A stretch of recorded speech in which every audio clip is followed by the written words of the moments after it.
Hello and welcome to the March Garden. Come meet my beautiful ladies, Henrietta, Helga and Harriet.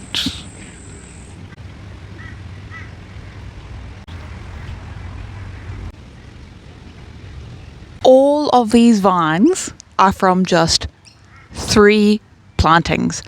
I don't know how there can be so many plants and fruits from only 3 sources, but it is getting out of control like some kind of tentacle hentai, and we need to do something about it. The girls have technically been growing for most of the summer, but since maybe early February, they have just been popping the flock off with all the flowers and all the baby pumpkins.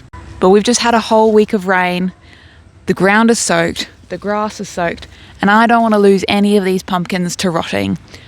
So we are going to spend a little bit of time in the garden today, investigating all the fruits, picking the ones that need picking, and propping up the ones that have a little bit more growth in them. Let's see how we go. Also, look how beautiful this dahlia. Happy days. Every summer we promise ourselves that we're going to keep on top of the vines by leaving only 1 main vine and 2 side runners.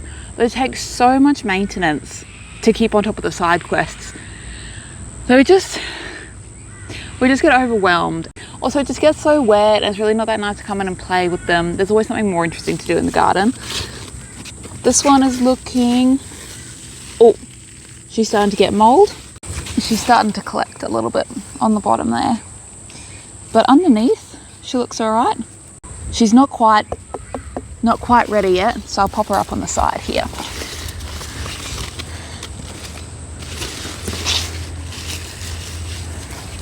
If you've been with us for any of the other summer garden videos, you'll know that we've actually had a pretty dry summer compared to our usual, which has been good because usually this much foliage would have a lot of problem with powdery mildew and it'd just be popping off and just things would be dying everywhere. Don't talk to me about my zucchinis because those are suffering powdery mildew and I don't know how that's working out for the pumpkins. But anyway, she's also not quite ready, still very green there. So I'll see if I can pop her up on here.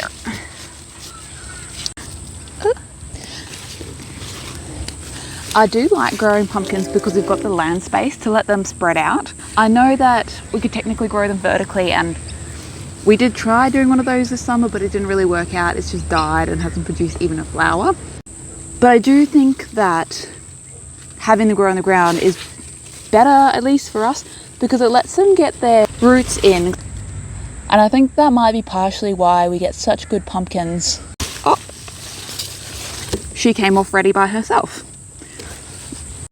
We also have so many bees and wasps and butterflies and beneficial insects in the area that we don't have to worry about hand pollinating our pumpkins. Oh, and a ladybug. This one's starting to rot, too soft, so I'm going to pick her and see if we can eat it. Oh, we already lost one down here. Shame. Shame. I hope the rats got some good fun out of that.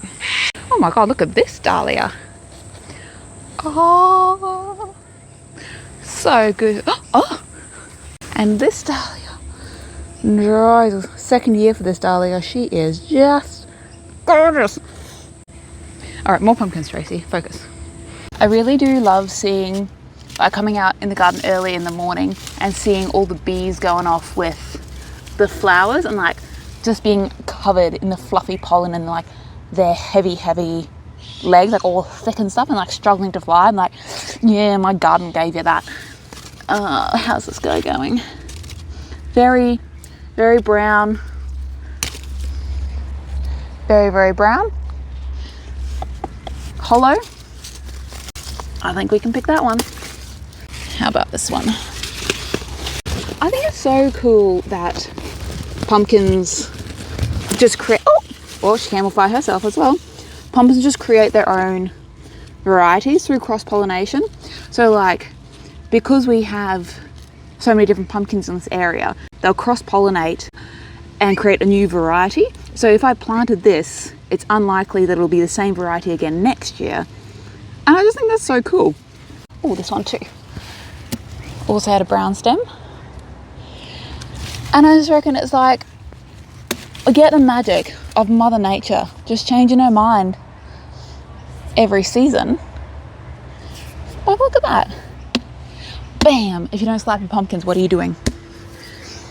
One year, we actually had a pumpkin that was so fruity on the inside, I swear it crossed with one of our rock melons. I don't even know if that's possible.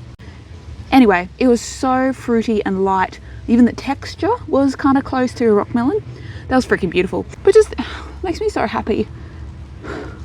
How good is science and nature? So I've seen a little baby in here that will definitely not be ready, so we're going to prop her up. But yeah, it's like, I know that they say if you don't want to cross-pollinate your pumpkins, you have to plant them like 500 meters or something away from each other. We, don't have enough land to do that, and I'm not going to sacrifice having multiple varieties of pumpkins. I'm a lazy gardener. I'm not making things more difficult for myself when there's already a completely natural process that deals with it for me. Oh god, oh god, oh god. This is already rotted, and I put my hand right in the rotted fruit. Just gonna put this in the compost. Oh god, I hate that texture. Oh, that was yucky and unexpected. Now that I'm over that traumatic experience that I will definitely be thinking about at 2 a.m. tonight, how cool are pumpkins in terms of all the different ways they can be preserved? Number one, that they just come in Mother Nature's Tupperware container. Like the fact that you can just leave this in a cool, dry place and it'll just harden off and then stick around for 10 months, maybe even a year if you're lucky, without doing anything to it to preserve it. Isn't that the coolest thing ever? But then also you can like dehydrate, can, freeze, turn these into chips, and they can also be turned into a sweet or a savory application. Oh shit, I'm just not doing a good job of this. Big as my head. Something I didn't know until we started growing our own pumpkins is that this one's nearly still a bit green, is that the seeds will sprout and you can eat the sprouts, like I guess like an alfalfa or something. And yeah, I found that out by opening a compost bin one day and it was all sprouting in there. And so I like went to Google, and went to Google and asked about it. And I was like, yeah, apparently they're really high in like vitamin A, vitamin C, potassium, iron, some other stuff. Yeah, it turns out that they're really good for you. And you can just sprout them on your countertop, which is really good for us because we don't actually grow any varieties for pepitas, like, you know, the eating the seeds. I wonder if I can get this on top of here. And they're really good in a salad or a stir fry and a wrap. Look at her sitting all pretty there. I do wish we were better or could do better with Three Sisters gardening. But I think maybe the Aztecs had different weather and season to us in Northern Australia. We just get too moist to be able to. We have to grow our corn early in the season before there are lots of rain and humidity come. Don't talk to me about this year in the corn and the second harvest. That was atrocious. But in here we've got another baby. Oh, she's beautiful. She's beauty and she's grace.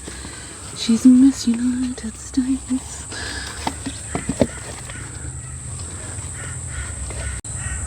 I was never very good at physics. That's better. Would not be surprised if I get bitten by a snake out here. Speaking of opposite seasons, it does make me sad that we can be so good at growing pumpkins, but they're never at the right time of year to turn them into jack-o'-lanterns. Pumpkins are available for us at the end of October if we buy them from the shop, or if we're really lucky with some that are preserved from the summer. But the thing is, by the time they've lasted that long, the skins are so thick and hard that it is actually a genuine workplace health and safety issue to try and go to those skins with any kind of sharp objects. This pumpkin needs a little bit of help. Oh no, Another one lost in there, rotted out. These orange ones have actually not done the best this season. Well, let me see if I can get out of here.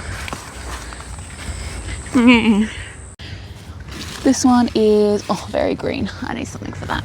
It's just a little baby. Just a little baby. And this one's a little bit bigger. How are you going? We're starting to get a little bit of mold under here. Tendril is still super green. Need something for you as well. Oh geez, you're large and in charge. Oh God. There we go. Not too much stress on the stem. Look, we're still even getting the babies. Hey. Oh, she's a bit wet. So we got 1, 2, 3 orange ones, another orange one here, and then 2 Japs. That one was rotting already. We'll take that one straight inside and I'll get it started preserving today. And then the rest of them we'll let them go, see if they harden. I just saw, oh my God, there's more in here. 1, 2, 3. Lost one over there. I'm going to take these pumpkins in and put them on the front step, and then I'll deal with these other 3 that we just found. But that's all I've got to say today. Thanks for hanging out. Be sure to subscribe and follow along if you want to see what we're going to do in the autumn and winter garden, because here with our nice, very mild winter climate, we always do a bumper crop of things like snow peas, snap peas, beans, brassicas doing really well. We are going to figure out how to grow Brussels sprouts this year. I hope you follow along. See you soon. I guess that's too far for a bee to travel. Even a banana that also comes in nature's Tupperware container can't do that. In fact, it's the complete opposite. I also found a cucumber. It's raining again. And the chickens pluck away at it, and then it ends up being like this horrible, like, mixed Chucky Jason nightmare, which I think is actually much better for the idea of scaring away evil spirits.